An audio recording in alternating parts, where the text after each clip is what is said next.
you're eating unlimited shrimp. Red Lobster's signature deal? Best price in American dining. 4 years later, Red Lobster is gone. Not because people stopped loving shrimp, because a private equity firm bought the company, sold the land underneath it to itself, and made Red Lobster start paying rent on land it used to own. That's the actual bankruptcy filing.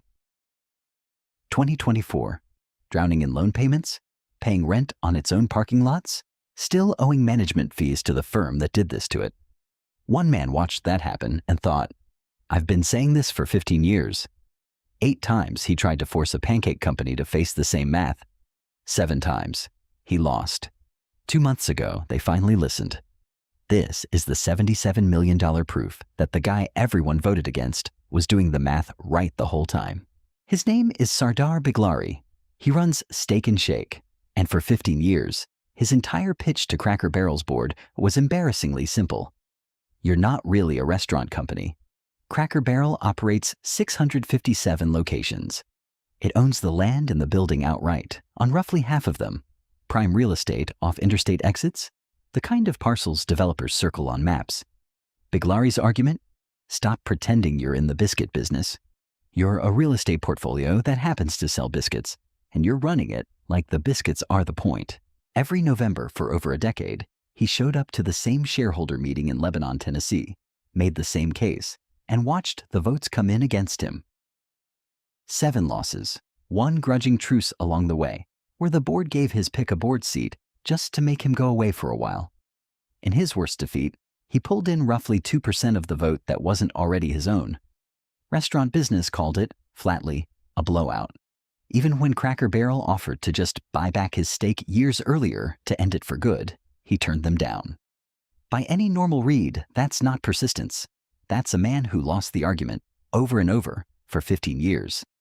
Then, Cracker Barrel decided to help him win it anyway. August 2025. New logo. Old man and his dog, the entire brand identity since 1969, quietly removed. The backlash was immediate, national, and included a sitting president weighing in on Twitter. The rebrand got walked back within days. But the damage to the stock didn't reverse. By December, the numbers were ugly in a way that's hard to spin. Adjusted EBITDA collapsed to $7.19 million, down from $45.8 million the year before. Cash on hand, under $9 million. The stock cratered to $25 a share, roughly half its value, gone, since the logo first appeared. And this is where it actually gets interesting, because the 2 firms whose entire job is judging management competence, ISS and Glass Lewis, did something they'd never done for him before. They told shareholders to remove one of the board's own directors. They still weren't ready to hand him a seat, and they still backed the CEO staying in her job. Shareholders agreed. She was re-elected. 9 months later, the board fired her anyway. Steak and Shake, meanwhile, was not being subtle about any of this. They sold $20 Firecracker Barrel's CEO hats. They bought a billboard near Cracker Barrel's own Nashville headquarters. If you're picturing corporate warfare as boring boardroom memos, this was closer to a rap beef with quarterly filings. August 10th, 2026. CEO Julia Massino is out. In comes David Deno, a restaurant lifer, not another rebrand specialist. First real institutional win Biglari has had in 15 years and 8 tries. Here's the part that actually proves the thesis, though, not the firing. What came after? Cracker Barrel did the sale leaseback. 26 company-owned locations sold. 35 Maple Street biscuit stores sold. 16 more closed. $77 million raised, aimed directly at paying down debt. That's not a metaphor for vindication. That's the company doing, almost line for line, the exact thing Biglari spent 15 years being voted down for suggesting. The stock noticed. Up over 110% year-to-date, trading in the mid-50s, market cap back over $1.2 billion, up from a trough near $630 million, and earnings actually started turning before any of this. A quarter where profit tripled against expectations of a loss. Months before, the CEO was even fired.